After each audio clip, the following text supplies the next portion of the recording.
ایک دفعہ بادشاہ کی انگلی کٹ گئی۔ وزیر نے کہا، اس میں اللہ کی کوئی بہتری ہوگی۔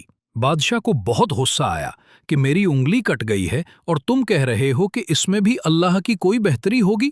بادشاہ نے وزیر کو جیل میں ڈال دیا۔ تو پھر بھی وزیر نے کہا کہ اس میں بھی اللہ کی کوئی بہتری ہوگی۔ بادشاہ کو بڑا غصہ آیا۔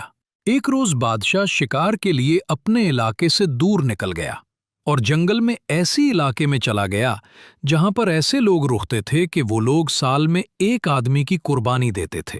انہوں نے بادشاہ کو پکڑ لیا۔ جب اس کو ذبح کرنے لگے تو انہوں نے دیکھا بادشاہ کی انگلی کٹی ہوئی ہے۔ انہوں نے بادشاہ کو چھوڑ دیا کہ ہم ایسے شخص کو قربان نہیں کرتے جو عیبدار ہو۔ بادشاہ واپس آیا تو وزیر سے بہت خوش ہوا۔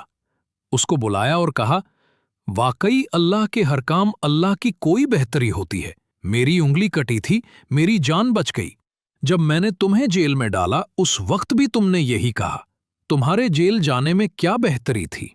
وزیر بولا، اگر میں جیل میں نہ ہوتا آپ نے مجھے شکار پر لے کر جانا تھا۔ آپ کی انگلی کٹی تھی، آپ کو انہوں نے چھوڑ دینا تھا اور آپ کی جگہ انہوں نے مجھے ذبح کر دینا تھا۔ اب سمجھ آئی کہ اللہ کے ہر کام میں بہتری ہوتی ہے۔ اے انسان، تقدیر کے لکھے پر کبھی شکوہ نہ کیا کر۔ تو اتنا عقل مند نہیں جو رب کے ارادے کو سمجھ۔